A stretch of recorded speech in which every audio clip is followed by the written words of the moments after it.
perkenalkan, di sini Mimin akan menjelaskan tentang Pancasila dan kasus-kasusnya. Nah, di video kali ini Mimin akan menjelaskan kasus-kasus yang berkaitan tentang Pancasila, mulai dari kasus yang positif dan kasus negatifnya. Nah, kira-kira apa-apa saja sih kasus-kasus yang berkaitan tentang Pancasila? Mari kita cek video ini. Cekidot! Kalau maling aku intinya penjara penuh bagi betanya. Dek Yasin di mana, Dek? Video ini merekam seorang pemilik salon, Nur Lela, meminta seorang perempuan yang diduga tetangganya bersumpah dengan cara menginjak Al-Quran. Video pun viral hingga membuat warga marah karena dinilai melakukan penistaan agama. Dua orang pelaku segera diamankan Polsek Malingping lalu dilimpahkan ke Polres Lebak. Warga yang tak puas sempat menggeruduk Polres Lebak meminta polisi melakukan tindakan tegas agar kejadian serupa tidak terulang kembali.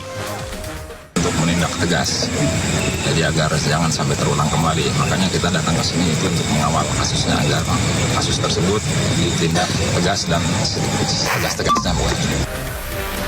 Hingga kini kedua pelaku masih dalam pemeriksaan dan polisi berharap agar warga tidak mudah terpengaruh dengan isu-isu yang beredar dan berharap tetap menjaga kondusivitas hingga mempercayakan proses hukumnya kepada pihak kepolisian. Nah, teman-teman, dari video kasus yang barusan kita lihat tadi, itu adalah contoh kasus negatif yang bertentangan dengan Pancasila, yaitu sila ke-1, ketuhanan yang Maha Esa, di mana ada dua oknum yang dengan sengaja menginjak Al-Quran dan melanggar salah satu ajaran agama di Indonesia. Jadi teman-teman, kita sebagai umat beragama dan sebagai bangsa Indonesia harus saling bertoleransi ya, baik itu Islam, Katolik, Kristen, Konghucu, dan Buddha. Nah, begitu saja. Umat gereja Katolik bagi-bagi paket takjil berbuka puasa selama bulan suci Ramadan. Iya guys, hangatnya toleransi terpantau di gereja Katolik Santo Paulus Miki di Salatiga. Mereka bagi takjil gratis dan digelar rutin selama bulan puasa jelang adzan maghrib. Ada 100 takjil yang dibagikan oleh pemuda gereja kepada pengguna jalan yang melintas di depan gereja. Dan ternyata guys, bagi takjil ini sudah dilakuin sejak 2015. Takjil yang dibagiin ini adalah sumbangan dari orang muda Katolik Salatiga dan melibatkan pemuda gereja yang tergabung dalam kelompok mahasiswa Katolik Salatiga. Wah, hangat banget suasana puasanya ya. Kalau kisah toleransi di daerahmu gimana guys? Coba sharing di kolom komentar. Nah guys, di video tadi adalah kasus tentang hal positif yang berhubungan dengan sila ke-1, di mana umat gereja Katolik sedang bertoleransi membagi-bagikan takjil kepada umat Islam yang sedang berpuasa. Nah, gimana guys indahnya bertoleransi? Semoga kita bisa saling bertoleransi ya antar umat beragama. Rekaman CCTV yang memperlihatkan rentetan tindak kekerasan terhadap asisten rumah tangga di kawasan Sunter, Jakarta Utara menuai sorotan warganet. Pihak Polres Metro Jakarta Utara memastikan peristiwa terjadi pada Februari 2023. ART berusia 60 tahun, dia aniaya karena dianggap mengotori tempat ibadah di rumah majikan menjelang perayaan Imlek. Korban awalnya tidak membuat laporan ke kepolisian. Selain sudah berlangsung 3 tahun lalu, korban dan majikan sepakat berdamai. Tadinya pada awalnya bahwa si korban tidak mau membuat laporan polisi karena kejadiannya sudah 3 tahun yang lalu. Si terduga pelaku mengaku memang peristiwa itu benar terjadi karena dia khilaf. Nah kemudian sesaat tidak lama setelah kejadian antara korban dengan pelaku sudah ada kesepakatan damai. Dan sampai saat ini korban pun masih bekerja dengan keluarga pelaku. Dan korban sudah bekerja di keluarga pelaku kurang lebih 20 tahun. Namun tindak kekerasan tidak bisa dibiarkan. Pihak kepolisian tetap mengusutnya. Selain menelusuri pihak yang mengunggah rekaman CCTV ke media sosial, korban segera dibawa ke rumah sakit untuk proses visum dan dirujuk untuk menjalani pemeriksaan psikologis. Johan Teruna melaporkan dari Jakarta. Nah guys, dari kasus yang Mimin paparkan tadi, Mimin ingin memberitahu bahwa kasus itu sangat bertentangan dengan sila kedua, yang dimana penganiayaan terhadap sesamanya. Nah itu melanggar sila kedua yang berarti kemanusiaan yang adil dan beradab. Dalam video tersebut sudah terekam bahwa penganiayaan terjadi dari awal 2023, namun korban tidak melaporkan karena takut.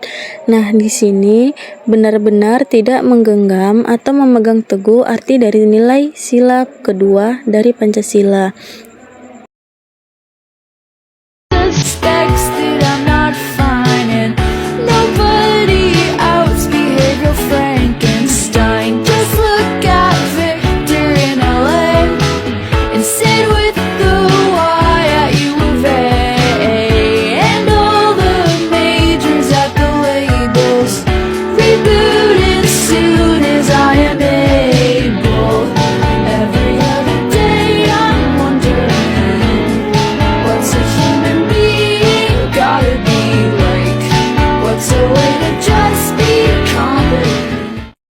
Kalau yang ini adalah contoh kasus dari positifnya nilai Pancasila kedua yang diterapkan oleh masyarakat Indonesia, di mana salutnya pria ini membantu bapak pengguna kursi roda saat kehujanan.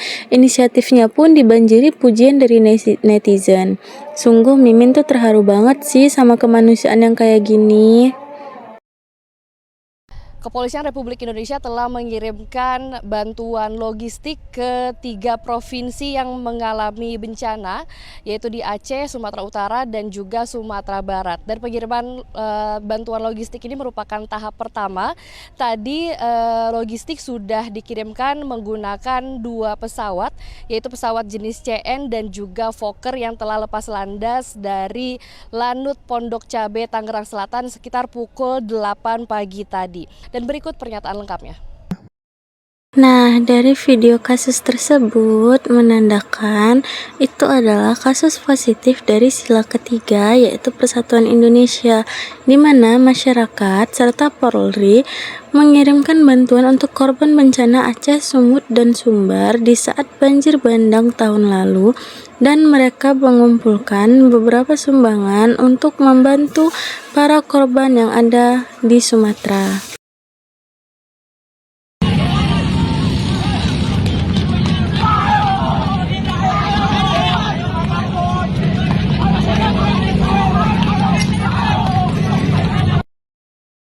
Dari kasus tersebut telah menjelaskan bahwa itu adalah contoh kasus negatif dari sila ketiga, yaitu Persatuan Indonesia, di mana 2 kelompok pelajar terlibat aksi tawuran hingga membuat perpecahan.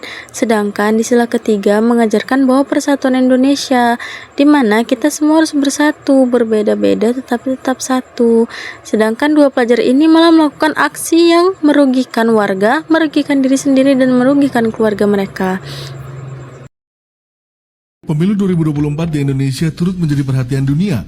Media asing Washington Post turut menyoroti proses demokrasi di tanah air. Menurutnya, pemilu kali ini menjadi yang terbesar di dunia yang dilaksanakan dalam 1 hari, mulai dari pemilihan presiden serta anggota parlemen di badan legislatif nasional dan regional. Tak hanya itu, Washington Post juga memuji proses pemilu yang dianggap telah berlangsung secara jujur, bebas, dan adil di tengah keberagaman yang ada. Proses demokrasi di Indonesia ini dikatakan dapat menjadi contoh bagi negara-negara berkembang lainnya, terutama yang bermayoritas Muslim. Selain Washington Post, media asing lainnya yang ikut menyoroti pemilu 2024 yakni Reuters. Dalam pemberitaannya, Reuters lebih membahas terkait kemenangan calon presiden nomor urut 2 Prabowo Subianto. Dari hasil quick count sementara, Prabowo memperoleh sekitar 59% suara berdasarkan perhitungan suara di TPS nasional. Jumlah suara yang dihitung oleh 3 lembaga survei berkisar antara 30 hingga hampir 43% pada pukul 8.23 GMT. Sementara itu, Anies Baswedan memperoleh suara sekitar 23%, disusul dengan Ganjar Pranowo sekitar 17,7%. Disebutkan bahwa hasil dari quick count ini menandakan kemenangan untuk Prabowo dalam 1 putaran. Pasalnya, Prabowo mampu menembus 50% suara di seluruh Indonesia. Ada juga media Al Jazeera yang menyoroti penghitungan suara dari beberapa lembaga survei, mulai dari indikator politik, Kompas, CSIS, dan LSI, yang menunjukkan kemungkinan besar Prabowo menang 1 putaran di Pilpres 2024. Lanjut, di kasus berikutnya menjelaskan bahwa media asing memuji pemilu Indonesia karena di dalam Indonesia terdapat contoh kasus yang sangat sesuai dengan sila keempat atau kasus positif di mana pemilu dilakukan secara adil, secara sah, dan tidak ada kecurangan, di mana semuanya punya hak memilih suaranya dan juga mereka punya bagian-bagian dan kewajiban-kewajiban mereka yang sangat penting dalam pemilihan pemilu tersebut.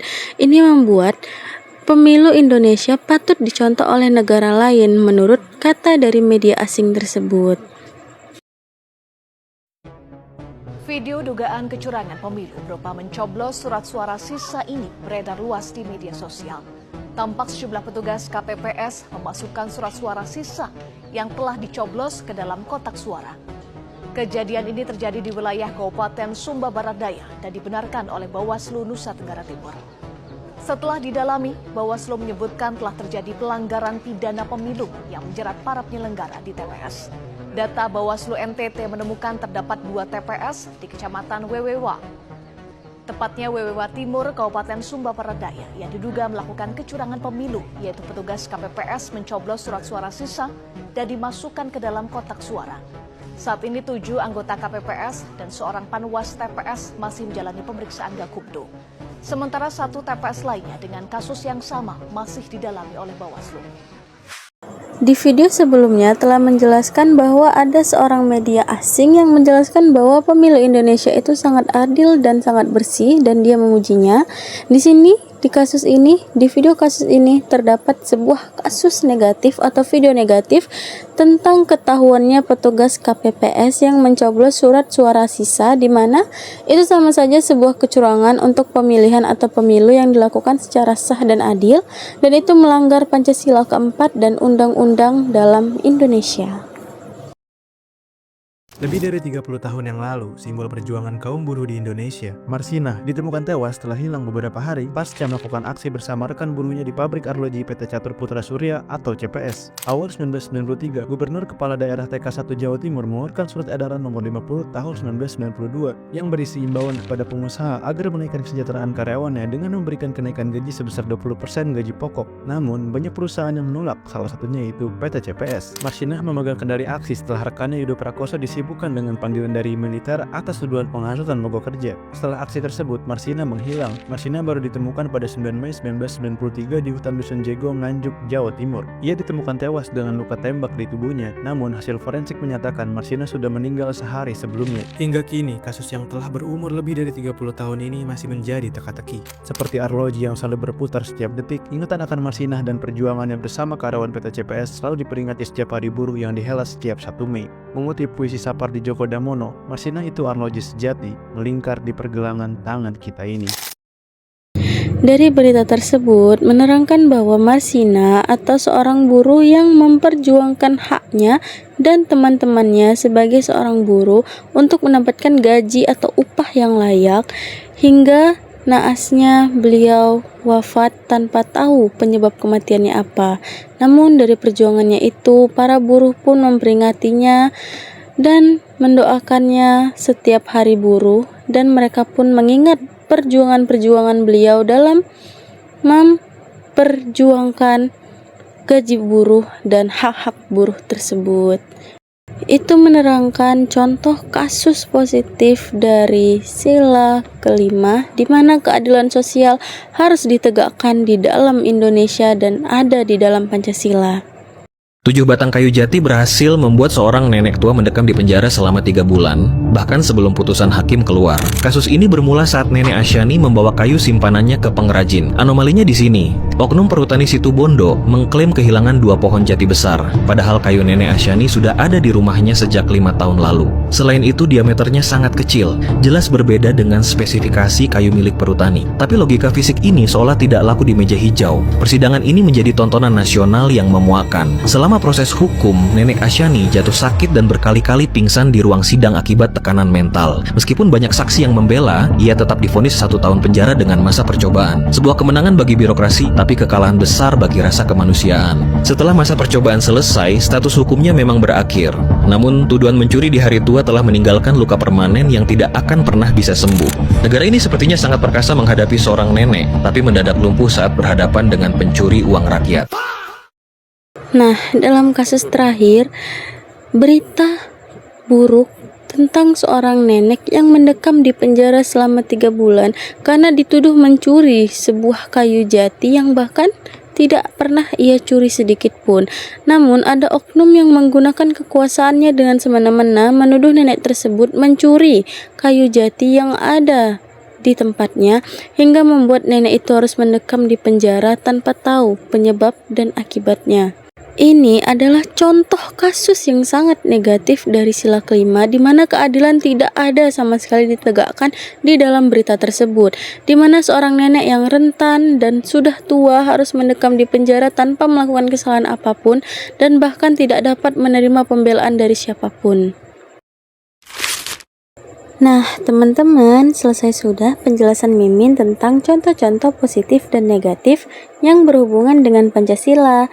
Semoga dengan video pembelajaran ini, teman-teman bisa menerapkan hal-hal positif dari Pancasila ke dalam kehidupan sehari-hari dengan baik, dan juga menjauhkan hal-hal negatif yang bertentangan dengan Pancasila.